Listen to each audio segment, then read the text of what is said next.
Well, what if I know? What if our world was motivated by connection versus being right? Yes. Ooh, right? Yeah. Like, awesome. Woo! Yes. Yeah, baby. Yes. Yeah, it's a whole different world. Illuminance specializes in developing sensory processing sensitivity, a natural high sensory intelligence present in 30% of the population, co-creating with the power of humanity to consciously evolve towards balance. This session features trained high sensory coaches, facilitators and consultants who coach other high sensory people and partner with organizations globally. To contact them directly or to find out about our programs, please see the details in the description. Hi, and welcome back to the podcast. Today we're talking about one of my favorite topics, which is that sensitivity is a superpower. My name is Robbie Leigh. I'm an empowerment coach for HSPs, and I'm here with two lovely ladies, Donna and Andrea, to join me in this conversation today. Donna, would you mind introducing yourself? Sure. Hi, everyone. My name is Donna Chisholm, and I am a HSP relational coach. I also teach mindfulness and self-compassion and bring those tools in.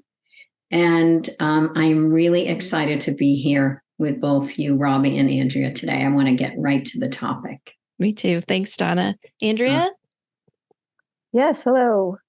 My name's Andrea Brideau-Miller, and I'm super glad to be here today with Donna and Robbie. I'm also an HSP coach and an HSP myself, specializing in helping people find their value and worth, and especially with their connection to nature. Those are big topic areas for me, focus areas. And yeah, I'm excited about the topic. Love the topic. Can't wait to get started.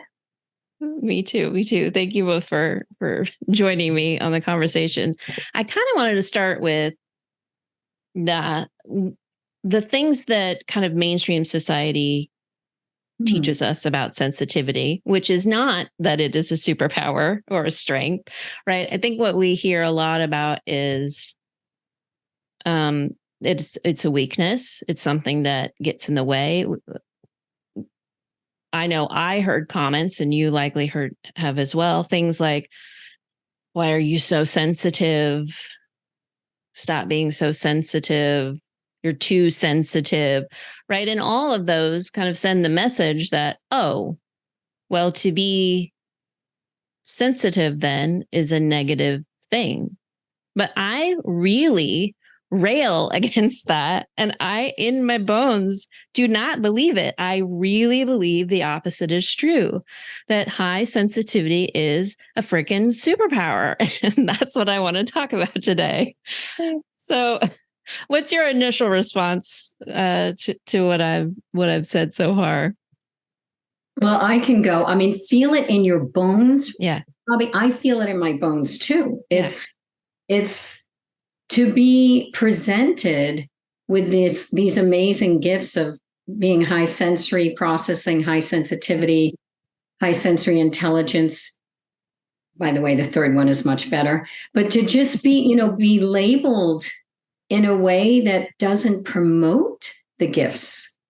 So and just when you said that, you feel it in your bones, like, God, I feel it in my bones too. It's really challenging. Yeah.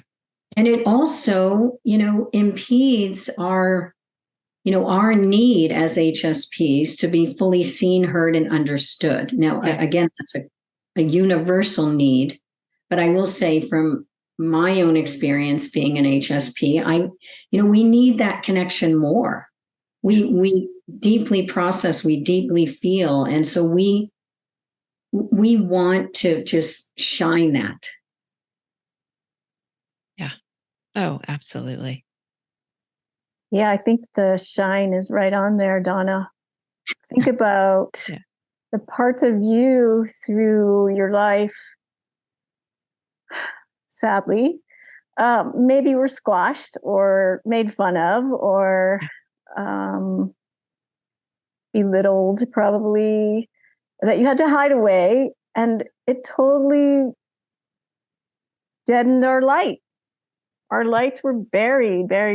And finding out about our gifts and realizing, feeling, knowing that they're superpowers and that we are special and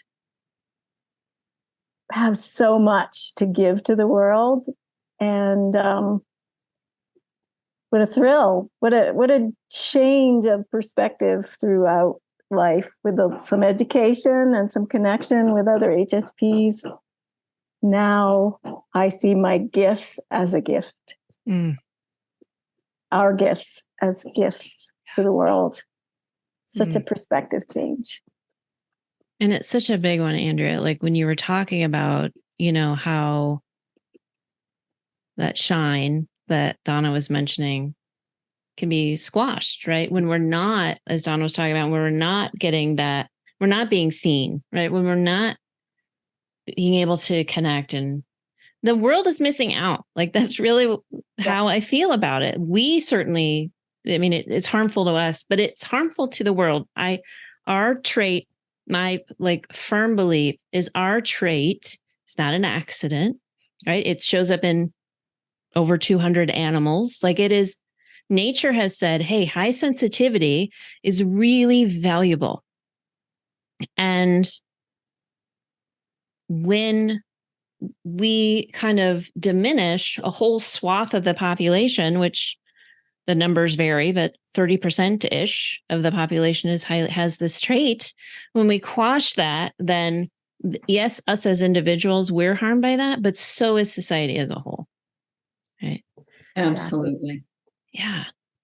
And can I just add that where a level of frustration came and resistance for me was in looking at the tests, the quizzes, whether or not we're HSPs. And for those of you that are listening, the Illuminance website has that. I know my website has that as well, and you can see my website on the screen. But it was maddening for me. Like it just felt like it had this negativity bias, and I just wanted to scream. And so, what I did is I went and I took 3 different quizzes: the Illuminance, Julie Bielen, and Elaine Aaron. And I wrote it. I picked out the ones that I like, that resonate with me, and that are powerful and empowering. Nice. And I just want to say to people that if you are not quite clear if you're an HSP and you're taking these tests, these quizzes, please don't let that discourage you. Yeah. Because some of them can have some negative bias in there. And I just what this whole conversation is about, empowering our capacity and what the gifts and the impact that we offer others in this world it's untouchable. Yeah. Donna, I love how you're like, no, I'm going to pull out the ones that I feel empowered by. I love that so much. These are the ones that I like. I went through all 3 tests. That's and great. I'm like, oh, that one is negative. Forget that. That's great. I imagine, I didn't write any of these tests, but I imagine some of those are written the way they are because some of us come to this from that place of pain, right? When we don't know anything about our gifts and we are just in this painful place and probably resonate with some of those painful messages. But I'm really on board with you. Like, that's why I wanted to do this topic. Like, right. It's not about the pain. It's like there is so much we have to offer as highly sensitive people. Yeah. Yeah. And, and thanks for pointing that out, because I didn't mean to really bash those tests so much. Although I know I kind of did there. Because I also feel like that although we're all HSPs, we all have our individual place as well in the way that we operate with our HSP awesomeness.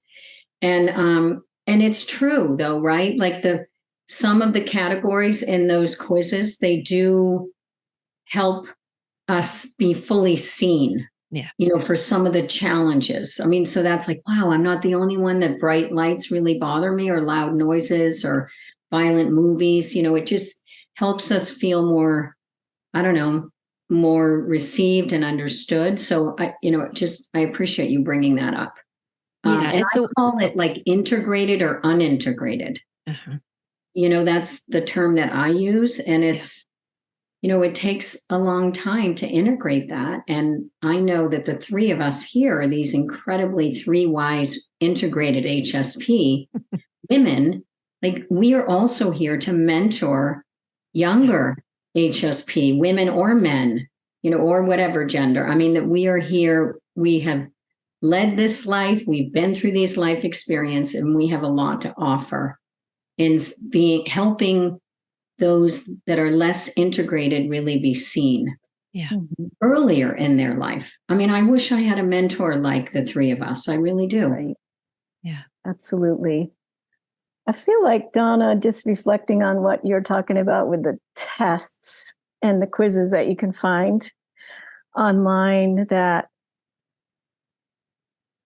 even though some of the questions are maybe a little less supportive and a little more the challenges HSPs face, it was taking those quizzes, though, I felt like I was on a way coming home, because here's somebody else writing these pieces of me that I knew, but some of them I couldn't articulate.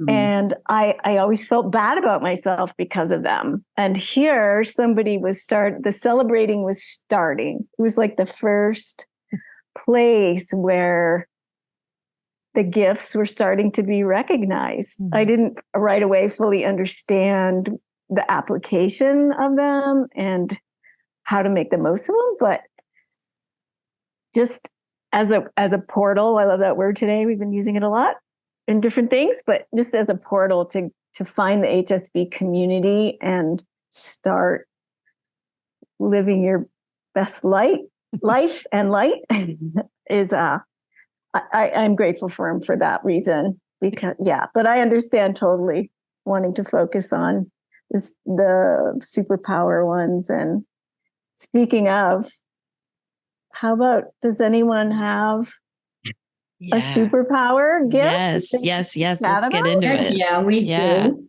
Thank you, Andrea. I wanted to start with empathy. I think as HSPs, like, our ability to empathize with people is just off the charts. And I think that has a worldwide application. Like, I'm talking in really big ideals today, but that's how I'm feeling about it, because I'm tired of us being minimized. I really want to talk about how important this is, because if you think about the things going on in the world today that are keeping us separate, that are keeping us at odds, that are the us versus them, right? Big things like wars, and also racism and sexism, like the isms, right? The inequalities, all of those types of societal challenges that pits one group against another. Imagine, if you will, that everyone had the ability to really put themselves in the other person's shoes and really know their lived experience. That immediately starts breaking down those walls. It starts disintegrating the us versus them. It helps us come to the table with shared language, with a desire to understand the person across the table, to find win-win solutions, to make sure everybody's winning. These are the things that highly sensitive people bring to the table. These are the qualities we have. This is what we want for the world. And it's a big freaking deal. Yes. Well, what if our world was motivated by connection versus being right. Yes. Ooh, Right? Like, yeah. Awesome. woo! Yes. Yeah, baby. Yes. Yeah. It's a whole different world.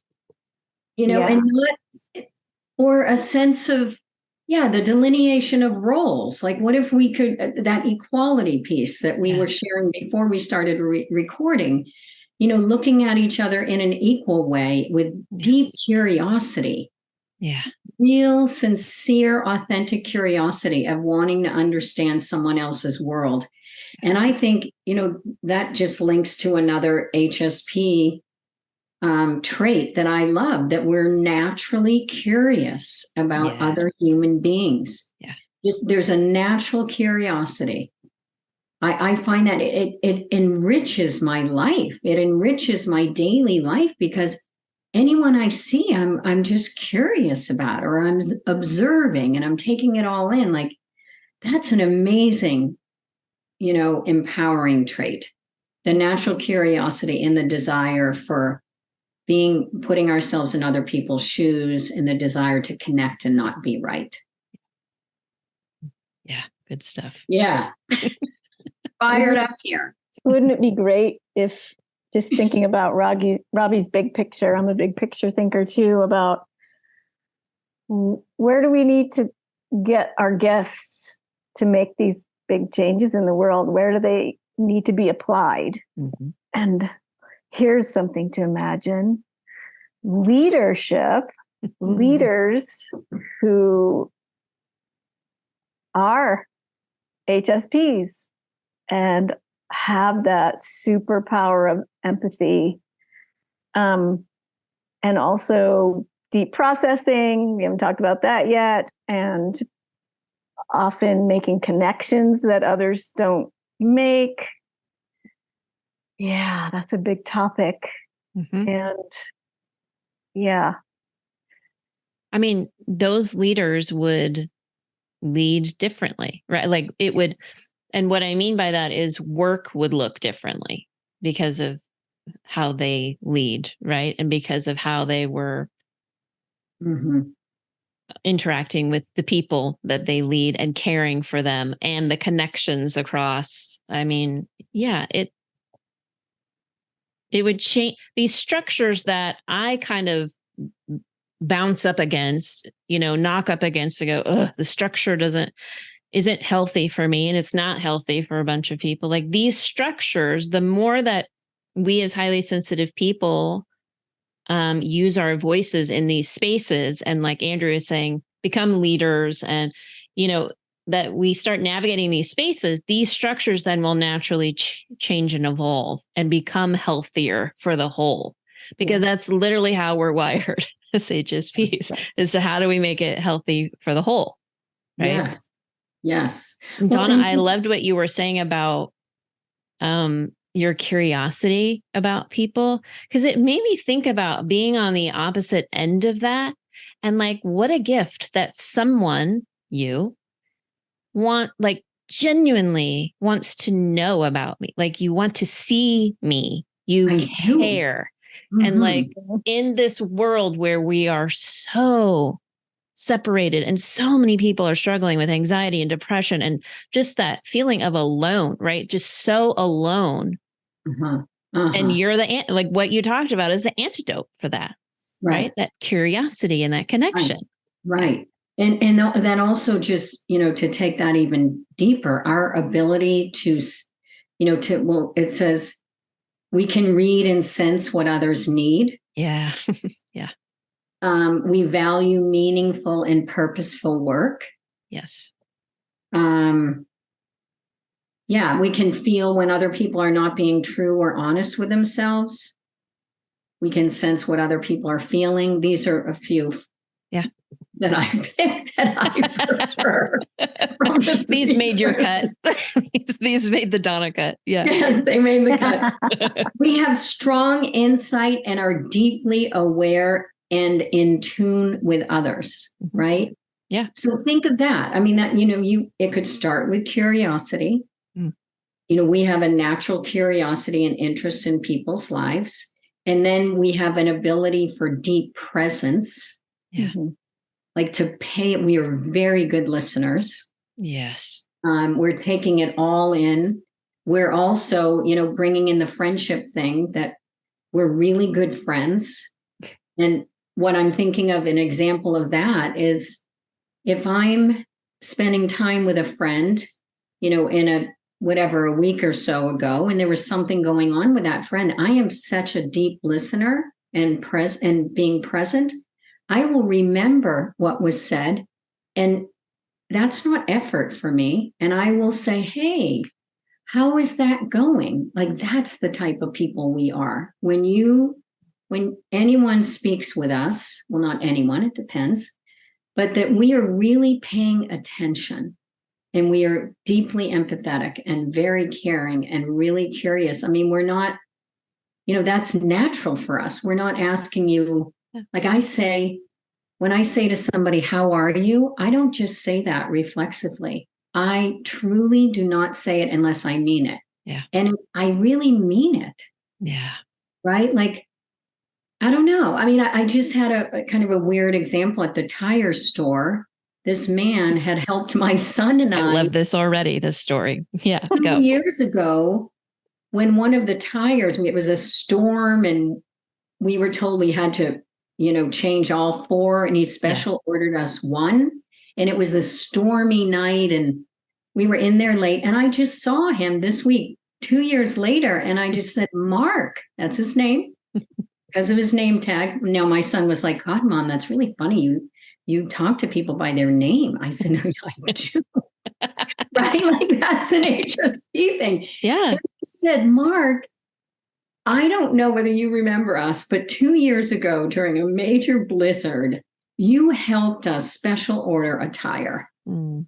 And I really want to thank you for that. Now, meanwhile, my son is like, oh my God, cringing, right?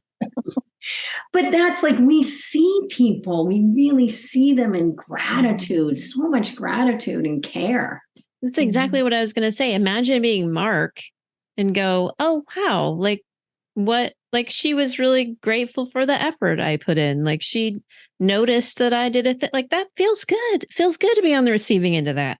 Like, he was seen and heard and valued, even 2 years later. Right. Valued keeps coming up in my mind. Yeah. We are so expert at seeing people's value when they don't at all. Mm-hmm. They might be just going through their lives kind of following the crowd. And but when we speak to them, we catch all the details and body language and facial expressions that change when they maybe hit a topic or a nerve or make a reference to something that causes their light to shine, and we notice, and we can draw them right to that point and say, hey, what I just noticed, I mean, that's a superpower to me in my mind. And like you said before, Donna, about a mentor, I wish somebody had been able to do that with me when I was younger. I was desperate for it because I felt kind of lost. So, yeah. Yay, HSPs. Yay, HSPs. I love it. Yes. Yeah. Yes. And, you're talking about the value and being seen. And, Donna, when you were reading, some of your approved list there, one of the things on there was something about the truth of someone. I don't know how was that worded? Where is that one? I can feel it when people are not being true or honest with themselves. Yeah. Mm-hmm. That is one of my very honed superpowers, is something I use with my clients all the time, but also with my friendships and with my spouse. Like, it's Andrea, is what you were talking about, right? Like we know, I'm going to say we know, there's lots of ways that we know, but we know when someone has said something and it's like, it feels like it's a little discordant. It's not exactly right. There's something, And it's not that they're necessarily lying, although, I mean, I really know when people are lying. That's so easy to tell, but it's usually not even that, right? It's just like people are doing their best with themselves and not even being able to fully be honest with themselves, which I think is different than an out and out lie. But we're able to see those things. And the value of that then is we can help them dig into the truth of what is really true for them and give them this incredibly safe space, non-judgmental space to say those things. And I cannot tell you the number of people that have said things to me like, that's the first time I've ever said that to anyone. Mhm. Uh-huh. And I receive that in two ways. One, it's every time it just feels like such an honor to have witnessed that and to be a space where someone feels safe enough to say what's true for them.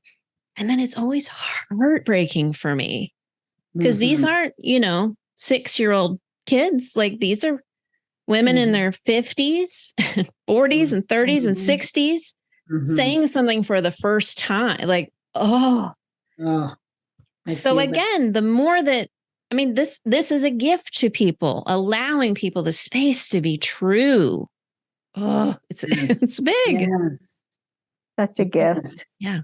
I was just thinking when you were talking, Robbie, about at a job I've had as a manager for a few years, and I have a boss, so there's hierarchy, right? And I'm on the second tier down, and people come and tell me because of this natural safe space we hold and respect we have for everyone and value everyone. People can feel that. It's an energetic thing. And people come to my door and some will cry, some will laugh, but they feel totally happy, fine, comfortable telling me all these things. And then I, in turn, feel a little obligation to let my boss know what's really going on under the surface. I mean, that is a role I'm happy to take on. It just naturally happens.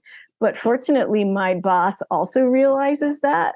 And she listens when I relay information from the rest of the staff that they're not comfortable telling her because she's the big boss, I guess. And I'm just a different person. So, it's interesting where it shows up. It can be, it's so natural for us. It can show up in so many places, that even at the store. Yeah, that's right. Talking to a clerk about something, definitely. It's really valuing that in yourself and knowing yourself. And, I remember my son gave me a card a few years back, and it said something like, wherever you go, you always make the place or the people happier, or something like that. And I was like, oh, that's touching and so sweet. But it's so true, though. We're optimists. We can always pull out the upside of a situation. We can see the best in everyone, in every situation. And not everyone has that ability. And we need to value it and own it, celebrate it. Yes. And it's like, it can be effortless, right? Yes, I mean, it's just natural. It's just natural for us. Yeah. Natural, effortless to just, have that curiosity or care or interest. And wow, Andrea, hearing how impactful that is for people that work with you to be able to have that safe space that they can come and share themselves with you. And then your skills and collaboration and communication to talk to your boss. So then that's an indirect way that your employees are seen, heard, and understood and represented. I mean, that's so beautiful, really. It's, I feel like it's a special place. And now it's like a magnet. I have to turn employees away. It's like the community has figured it out, felt it somehow. What a wonderful place to work. And how wonderful for that to be happening everywhere. You know, Yes. it's just, Wow. that's how all workplaces should be in my mind. Yeah. That you're seeing value and heard. Even if you're not an HSP, it doesn't matter. Part doesn't matter. It's just having somebody who has some input as to your duties or whatever, your job situation, puts you in the best possible position for you to shine whatever skill set or qualities you have. That's what an HSP can do in the workplace. So, oh my gosh, yes. I feel like we could have multiple episodes just on HSPs in the workplace because, Yes. I mean, really, like what you're talking about, first of all, is employees knowing someplace they can go and be seen and heard and valued. mm-hmm. Tremendous. Then you think about what that does. So that's amazing for the individual. I think about what it does for the workplace. Like you're talking about getting people in the place where they can shine. That helps the whole collective again. Mm-hmm. And then if you think about as HSPs, when we can see what is true, right? And we see the patterns across things, we take that to the people who can make those decisions and make those changes. Now they're able to act on what's really going on versus maybe what they would have heard, which is not the whole truth, Mm-hmm. right? Mm-hmm. I mean, it cascades like the benefits. I'm so happy for you that you're in that environment. It's amazing. Yeah. And when any of us, work environment or not, are like seen, heard, understood, valued, everything is better. Yeah. Yes. Whether it's productivity, whether it's, whatever, working on a project together, all of that. And then another example came to me about working with a parent of a teenage daughter, that our skills and being able to see what others can't see and to help, point, in this case, a parent in a different direction who's so desperately wanting to connect with her daughter. Yeah. But the way in which she's doing that is to compliment her daughter's hair or clothes. And I'm just like, whoa, okay, again, not blaming her for that or minimizing it. That is truly her way of trying to connect with her daughter. And my HSP awesomeness is able to say, wow, working with the mom, saying, have you thought about asking her, how she's feeling or what it was like to work in this project at school, or, versus, I mean, here's someone that's really trying to connect with her daughter and doing it in like this. And yet she wants to, and the daughter's not being seen. And the mom wants to see the daughter. And so that's, again, our HSPness can go in there and like kind of tweak and guide and say, maybe what about taking this train track here? And, in practice, just practice. Yes. So that's seeing what others don't see. Like we can just see that. And also in our delivery is not like, it's our delivery. It's not like, oh, you're a terrible parent. All you're doing is looking at your daughter's hair. Right?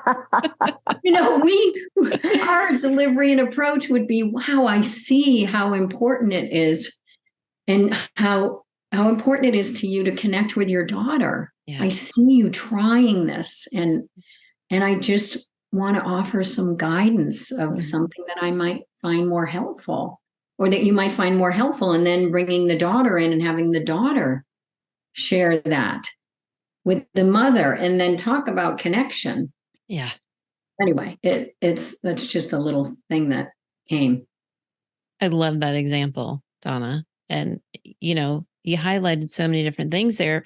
First of all, you being able to see like where the disconnect is, right? Like, there's a disconnect and you can see what it is and what's happening there. But then, like you said, also just honoring where the mom is coming from. Although she's totally missing the mark, your instinct isn't to be like, wow, you really suck at this, or why would you talk about her hair? Your instinct is to just have that compassion and empathy for the mom in this situation too, and help give her the tools, right? I mean, it can be transformative for these relationships. and seeing just what Yeah. we're saying, that our capacity with our awesome HSPness is to just really see someone, to really see the mother trying to connect in a way that isn't working, but her intention is to connect. Yeah. Right. So anyway, there's a lot of good stuff. Another thing I see from that example, a great example, Donna, is another unnamed yet superpower we can talk about is our abilities to mediate. Yeah. And yes, this is a little trickier. This is some tricky navigation that we're really good at, is helping keep maybe emotional calm and keeping people on track when there's a discussion going on, bringing out the valid points and just keeping people on track and not derailing, like you used that word, I think, Donna, derailing down the wrong track and exploding maybe, or just missing a huge opportunity where it naturally happens for us. yes. And it's extremely undervalued, sadly, but we're working on it. Yeah, I love that you brought that up, Andrea, because I think part of what makes us so great at that mediation is we can help. It's like we're the translator. It's like we can help, translate for each other. Translate for them to each other, like what they're trying to say, because, like even if you think about what Donna was talking about with like the mom and daughter, the mom is saying, things about the hair and the daughter's like, but, as a translator, you can be like, well, I hear that your mom is really proud of you or whatever it is. Right. Yeah, We can help be the translators there. Yes. When people are just like talking at each other or over each other. And we can also help validate the speaker. If they're not getting that from each other, we can do that for them. I hear that you're really passionate about it. I hear that you really care about this, and that this is what you've tried to make that happen. Okay. And then we talk this. I hear that this is what you're really passionate about, and here's what you've tried. Yeah. Okay. Well, look at that. You're both very passionate about it. It's like we help them. We can help them translate and find common ground. Yeah. Right. I've done that 80 bajillion times in my corporate job. Yeah. Yes. And not even just the translation, but the rhythm, the pace. Yeah. Good. Right. To going in there and, creating a space of listening and presence versus interruption. And then maybe pausing and slowing down, or like we're orchestrating a symphony. That's another trait that isn't talked about. We're symphony orchestra. How about communication conductors? Conductors. Communication conductors. Ooh, I love it. Communication conductors. Love it. Yes. Yeah. And also just seeing the big picture. I heard you both say, Robbie, you talking about wanting to see things more globally, of the impact of how we could change our world if people were fully seen, heard, and understood. And Andrea, you also mentioning you see the big picture. And, I know like your passion of nature and having people feel more connected to their environment and how that would shift our whole world. Yes. Right. So we have the capacity to kind of walk into a room and just, we're architects too. I'm giving us all these great new job titles. Love it. But to just see where things go, this can go here, that can go there. It's just, and I tell people this. I don't know how many people see the show The Good Doctor. It's okay. So Freddie Highmore with his, when he's doing all the math up there. His surgery thing. Yeah. And it's like a bubble moment, and he's putting in his mind how the surgery is going to work. Like that's how we are. Yeah. We're but relationally. Right. That we can just go in there with a family or walk into a building or whatever and just kind of, this is happening here, this tension here, this is more flow. This is do you guys can you share any examples of doing that? oh gosh, I remember, it's been several years now, but I was hired by a company because they were, wanting some teamwork, team building stuff. Like, okay, great. I did, some pre-work with them, and I walked into the instant I walked into the room, I was like, oh, this is not what they thought it was. Like, there was something else entirely going. Like, I just knew it immediately. And I thought, okay, well, we can go down this road that we planned, and we're still not going to get the outcome they want because it won't be addressing the root. So I just shifted in the moment, and I did some some trust. I did some things to kind of build some trust with them. And then I just named what I was feeling. I'm like, okay, but this is actually what I'm feeling. And at first it was kind of like, everybody looking around like, are we going to admit that that's what it is? And then, one brave person was like, yeah, that's actually, and then more came on. And because I was first of all, I was able to feel it. And then I was able to name it. I held a safe space for everybody to do that in. And we actually got to dig into what was really going on and talk about team building. When you're able to trust each other that way and say what's true, instead of just like, okay, we're going to this exercise, the boss wants us to build a team, but it's a bunch of bullshit. We weren't doing that. We were doing real stuff. And it made a big impact, a big, big impact. Yeah. I love that, Robbie. Go, girl. It was. How about you, Andrea? Can you think of one that you worked your magic? I know you have. Yes, it's a little bit tinier, but I do volunteer second language learning for just one woman right now, and it's through our local library. So they have this curriculum, and you're supposed to write reports and